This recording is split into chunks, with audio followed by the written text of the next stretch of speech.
A high-profile trial reaches a verdict while another is put on hold until the new year. These are just a couple of the biggest crime stories out of Texoma in 2023, and in tonight's 2023 local look back, Landon DeWoody recaps some of the biggest trials, arrests, and more. In February, the trial of James Staley for charges in the 2018 murder of Wilder McDaniel got underway. The trial caught the eyes of many in the area. Staley's trial had experienced multiple delays before eventually moving to the Tim Curry Criminal Justice Center in Fort Worth. Staley was found guilty of capital murder and sentenced to life in prison without parole. His appeal remains pending in the Second Court of Appeals. In September, Wilder's mother, Amber McDaniel, charged with endangering a child and tampering with evidence, faced the court in Fort Worth.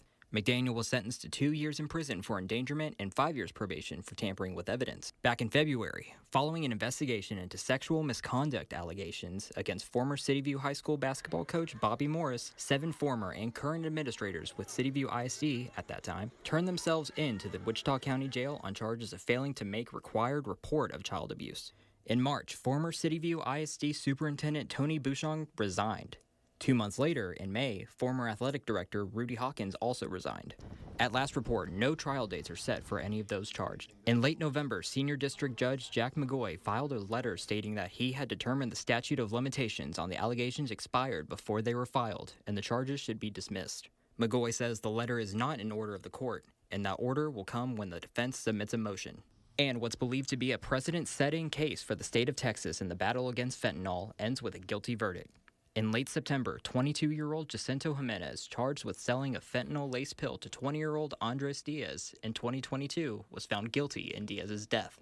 Jimenez was sentenced to 45 years in prison and will be eligible for parole after serving 22 years of that sentence.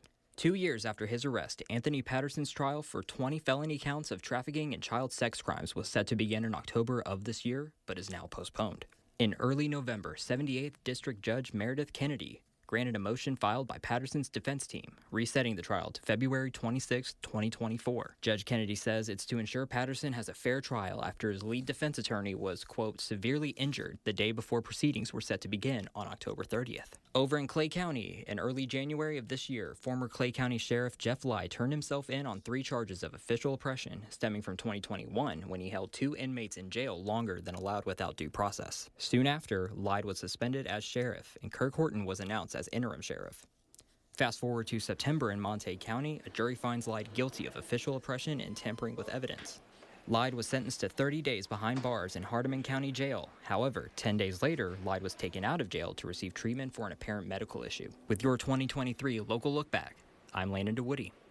An official with the Hardeman County Jail confirms Lyde returned to his sentence shortly after receiving that treatment.